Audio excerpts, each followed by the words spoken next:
SCP-001. The Foundation. UIU File 0041. Altered High School Building in Confirmed Anomaly 3. Object Class 53. Highly intrusive. Unknown capabilities. Unknown nature. Secure containment protocols. Under no circumstances should any personnel attempt to enter CA3 or communicate with the persons inhabiting it. However, any person known to have been inside CA3 at any point must be detained and interrogated. A direct military assault on CA3 has been deemed unfeasible at this point due to the unknown capabilities of the entity or entities by which it is controlled.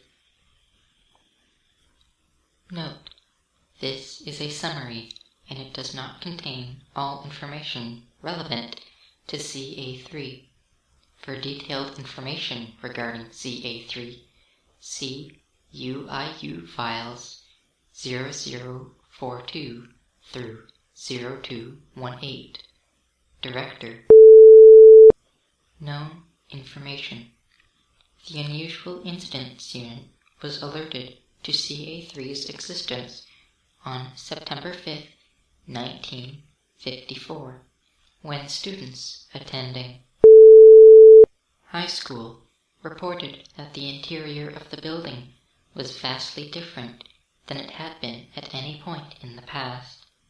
Upon discovery, CA3 exhibited several unusual, if not inherently paranormal, traits.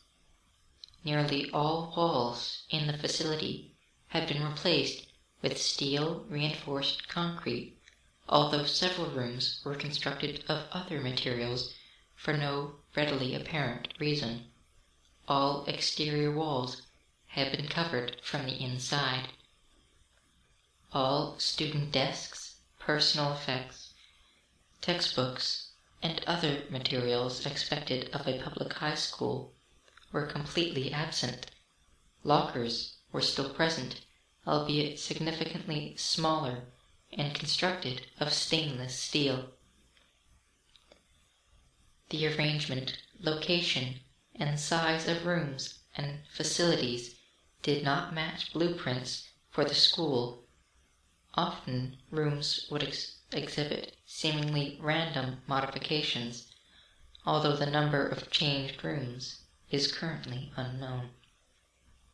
No less than 17 computers were found, each of which made use of state-of-the-art magnetic core RAM prior to its classification as a confirmed anomaly. High school had no computers. All files on the computers were inaccessible, and the computers themselves are firmly bolted down. The auditorium is inaccessible due to a large steel wall completely blocking the doorways. Attempts to move or damage this barrier have been ineffective. The extent and purpose of the barrier are unknown, as are the contents of the auditorium. A team sent into CA3's interior to do a complete survey, Team CA305, did not return, nor did a second team, Team CA306, tasked with locating the first team. The facilities are currently under lockdown, pending new containment protocols. Update: 23 days after initial recovery, guards reported white noise emanating from CA3, the volume of the noise increasing the closer one got to the auditorium. 5 hours later, the white noise stopped, although the sound of voices was audible from the interior of CA3. Upon further investigation, it was found that the building now contained a large number of persons, all of whom appeared to be wandering aimlessly through the facility. Notably, Each individual was physically identical to a member of CA-306, despite the inhabitants of CA-3 vastly outnumbering the members of Team CA-306. Attempts to interview or detain the inhabitants were thwarted by classified. The 12 members of Team CA-305 were not found. In addition to the aforementioned, the interior layout of CA-3 had changed significantly since the previous investigations. No mechanism which could explain this has been found. Update. 3 months after the previous incident, white noise was again heard emanating from the auditorium. This time, the decision was made to investigate immediately. It was found that most of CA-3-2, the designation given to the inhabitants of CA-3, had gathered near the doors of the auditorium. A hole roughly 6 feet in diameter had formed in the steel barrier, although the interior was not visible. At 03:10 hours, an item resembling a classified emerged from the hole and was carried away by an inhabitant. The item was placed in one of the classrooms, which had not previously been observed to open. This process continued for upwards of 8 hours, with a new item being produced once every 3 minutes. Most were seen entering a different room or locker, although insufficient personnel were available to track all items. Further investigation revealed that most, if not all of the items produced, exhibited anomalous properties themselves.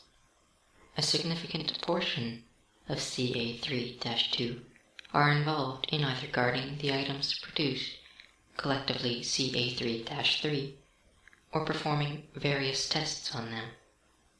Update. 2 days after the previous incident, 3 identical armed guards appeared near each entrance to CA-3. Further attempts to enter the building were futile, as these guards have consistently overpowered all teams sent to enter CA-3, regardless of injury or relative level of armament. Note: reports gathered during the 2 days prior to guards manifesting outside of CA-3 appear to confirm that CA-3-2 is following standard UIU protocol regarding the items produced by the auditorium. Their knowledge of UIU standard procedure is consistent with that of Team CA-305. Update.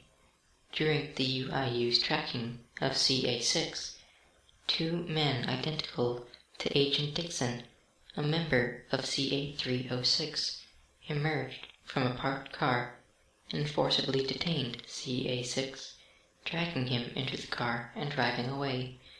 Tracking the vehicle for the next 8 hours revealed that it was driving directly to CA-3.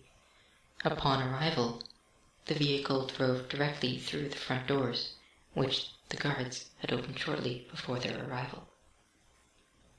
CA-6 has not been recovered. UIU File 0042.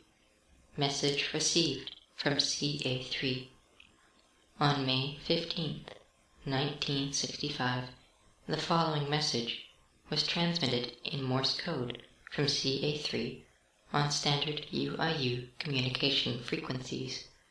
Sensitive data has been classified, and the beginning of each sentence has been capitalized, but the message has not otherwise been changed. Hello, we are the O5 Council, and we secure, contain, protect. We have been shown to do, and it would be nice to be friends. It is nice to have been a part of your excellent, but it is best that we, with superior resources, given the greatness, we will control containment. Our sincerest apologies regarding guards, entertainment, workers, and secrets kept needed. The time and waits, we apologize. The radio blocked by one SCP or two. Expect an expansion soon, for we spaces for although away from auditorium. Okay, but unwant. 8 hours later, the following transmission was received. Expanded now. See the Federal Building. It is now a functional. Need doctors, guards, D-men, recruiting. Anomalies found, and further, possibly international. Researching, of course, possible. International may be days, weeks to do. Further, we, O5, are aware, sorry to O6 missed, that legible barely, but go between auditorium, not. Goodbye, and good luck with your troubles. For further information, see UIU File 0 Altered Federal Building in Confirmed Anomaly 10.